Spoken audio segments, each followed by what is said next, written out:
Okay,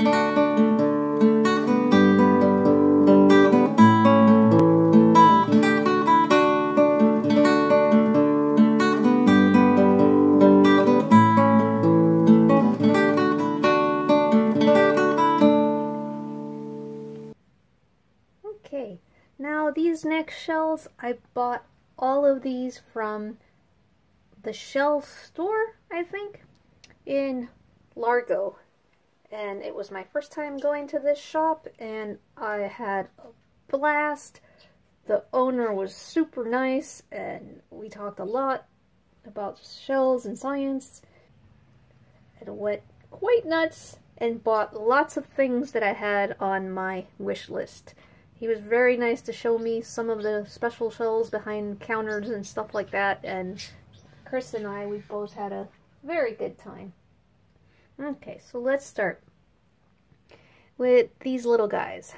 More Nautica shells. I can't help myself. I love those members of the moon snail family, moon shell family.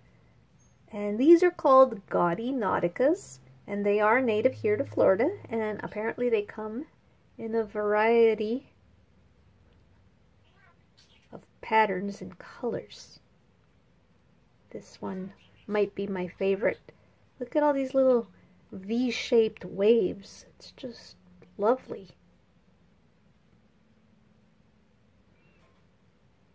These were 50 cents each. They were all in a, they were the last 4 in a box, so I just bought all of them. Interesting pattern on that.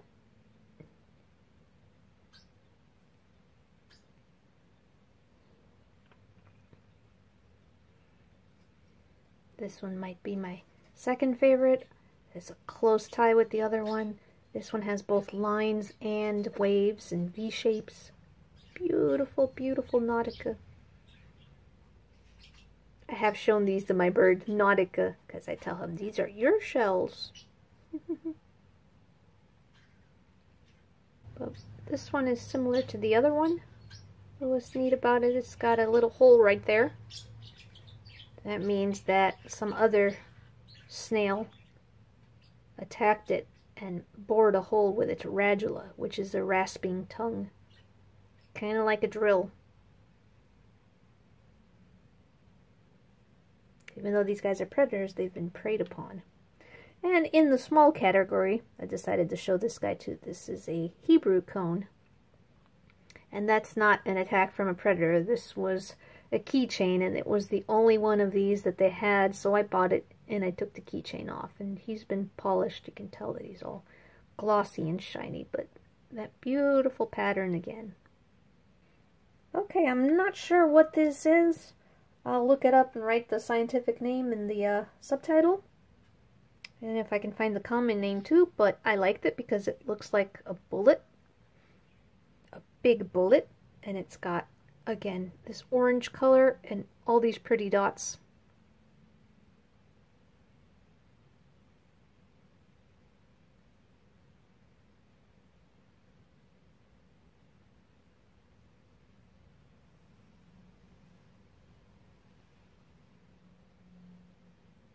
Chris liked this one a lot, so yeah, I had to pick that one up. This is my first true tulip. These guys are native here to Florida, and instead of trying to find one, I just went ahead and bought this guy. Hopefully I'll find some on the beach eventually. He's not the prettiest color, but he was the only one they had in the store, so I snatched him up. I like the size.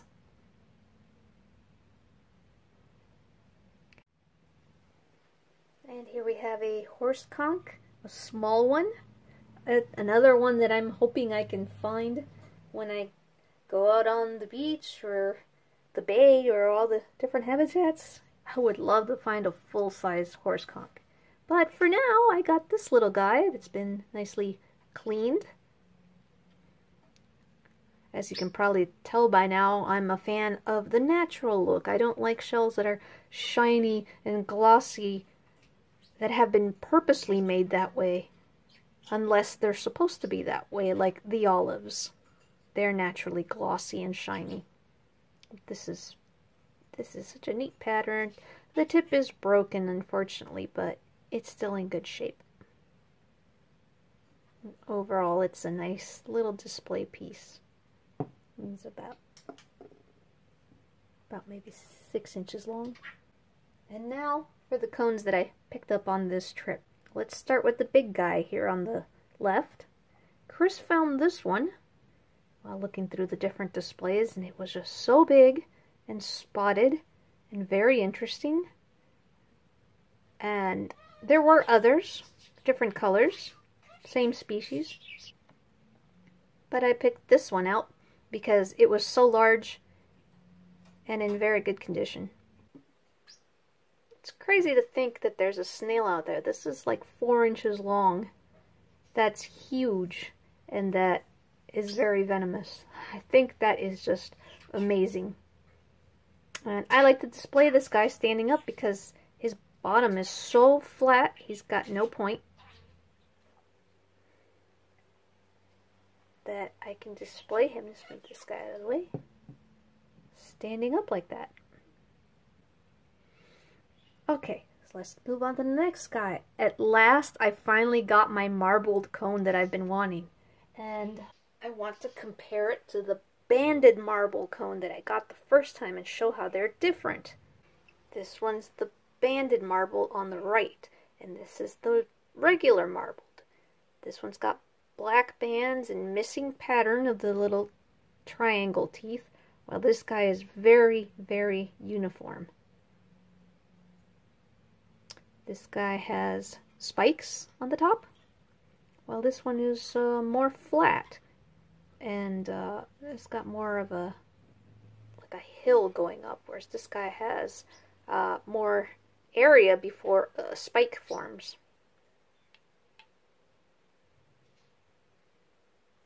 The brown color is different too. This one seems to be more of a red brown, whereas this one's more of a dark, like a chocolate brown. But this time we're focusing on this guy because he's the one I bought on this trip, and I like him so much better than the other one because of the uniformity of the triangle teeth. Even though he's smaller, the other one's much bigger. I love the size of the other one, but this one, I just love this species and this color.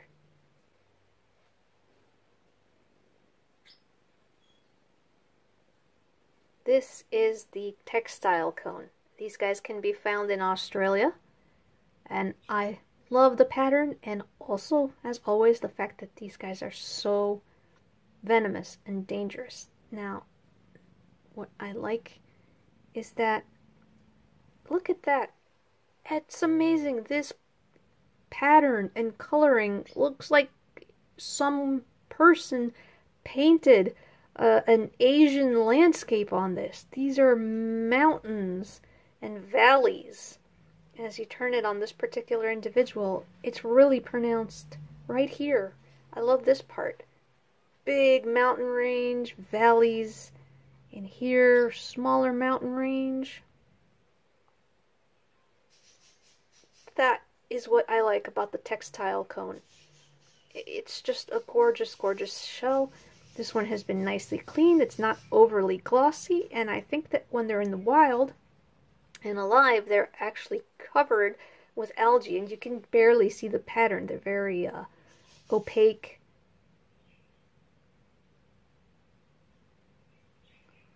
And last on the list, well, this particular cone I don't think is very beautiful. It's not interesting. I don't like the color. I don't like the patterns. It's kind of boring and common looking.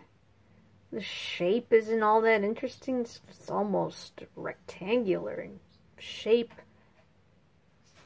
No spikes, no crown. It's okay. Why did I want this? I asked and searched, and I think this is one of the only ones they had. The reason I wanted this is the geographic cone. The geographic cone is, of all the cone snails, the most venomous, probably the most venomous animal in the world. This is extremely deadly. I forget how quickly it can kill a human, or how many milliliters of venom it would take to kill so many number of men, but this is the one. This is the one that always makes the top 10 list of most venomous animals, most deadly animals. And it is found in Australia, so it always makes the top 10 lists of Australia's deadly animals. I wouldn't be surprised if this made a top 5 of overall deadly animals, maybe even a top 3, who knows. So yeah, uninteresting, nothing special about this shell, but this thing is extremely venomous. These guys are native here to Florida. These are the crowned conch, or king's crown, or king's crown conch. I'm just going to call them crowned conchs, or crowns, and you can see why. And these are very variable in color and texture and shape. This is about as large as it get, the one on the right. And what I liked about this guy was not only the size of him, but all the spikes that make up the crown. And also, both of these ones I picked out because they have spikes coming along this bottom portion here. This guy has a lot of white, but also dark banding patterns. It's very beautiful. And there are rare albino species out there as well. Or individuals, they're all the same species. But just look at that. That is gorgeous. And I picked out this one because he was so dark. I love it. It's verging on black. Look at these spines. And when I first saw these guys in my book, I fell in love with these things. These are predatory snails that live out in the mudflats of Florida and the rest of the Gulf Coast, probably of the United States as well. And they feed on other mollusks like clams and smaller snails.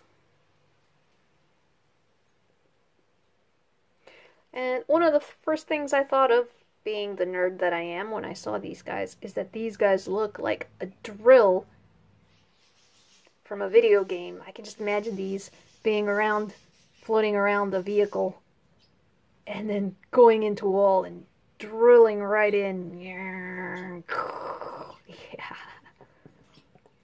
And destroying like a steel wall. That would be awesome. So that is the haul from my trips out to the 2 shell shops, shell stores, and I'm really enjoying my hobby. Can't wait to get out to the coast. It's been raining, so I haven't been able to get out there. It's been storming pretty bad, but I hope to go out soon and hopefully find some of these things for myself. Des signing off.